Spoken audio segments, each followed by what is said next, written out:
Hello guys, કેમ છો? મજામાં છો? તો આજના શોર્ટ બ્લોગમાં તમારું હાર્દિક સ્વાગત છે. તો ગાઈસ વાગી જાય 6 પણ નોકરીનો ટાઈમ થઈ ગયો છે. તો નોકરી જવાનું છે. આજે છે ધૂળેટી, તો હેપી ધૂળેટી બધાને. તો ચલો ગાઈસ, કોફી પીવા માટે. તો ગાઈસ તમને વિચાર આવતો હશે કે આજે ધૂળેટી છે ને આ ભાઈના કે રજા નથી.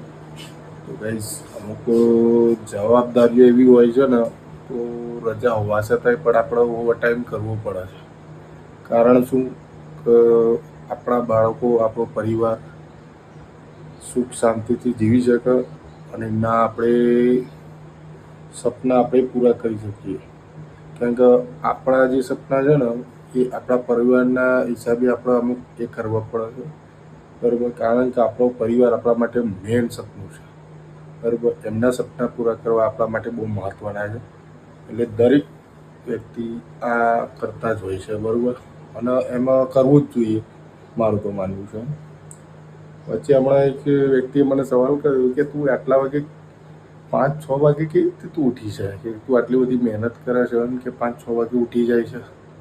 તો ગાઈસ મને બે વ્યક્તિને એવો જવાબ આપ્યો કે જો ભાઈ, જવાબદારી એવી વસ્તુ છે ને કે માણસને, કોઈ પણ માણસ હોય, તું હોય કે હું હોય, બરાબર, જવાબદારી વ્યક્તિને ઉઠવા પર મજબૂર કરે. અને જવાબદારી એ દરેક વ્યક્તિએ જવાબદારી પોતપોતાની નિભાવવી જ પડે. ધૂળેટી હોવા છતાં પણ મારે નોકરી જવાનું છે. કારણ મારા પરિવાર માટે, મારા બાળકો માટે, પત્ની માટે, મા બાપ માટે, બરાબર, જવું જ પડે છે. અમને બી શોખ છે બધી રીતના, પણ આપણે થોડો 2-4 કલાકની વાત છે. નોકરી થોડું કામ છે, એ પતાવી આવી જઈશું. તો ગાઈસ તમારો બ્લોગ જોતા રહેજો, બરાબર, તમને ખૂબ મજા આવશે. અને અમુક એવું કહે છે કે તમે એલાર્મ રાખી રાખીને ઉઠતા.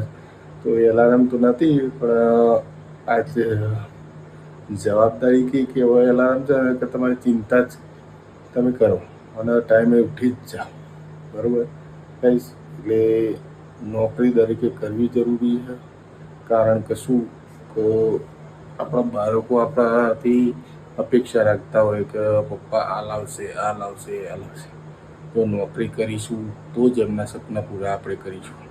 પણ બાપ તરીકે, ભાઈ તરીકે, દીકરા તરીકે બધાએ આ જવાબદારી નિષ્ઠાપૂર્વક નિભાવવી. તો ગાઈસ, હેપી ધૂળેટી. બધા મોજ મસ્તીથી ધૂળેટી રમજો અને કોઈને અડચણો ના થાય એ રીતે ધૂળેટી રમજો. જય હિન્દ, જય ભારત.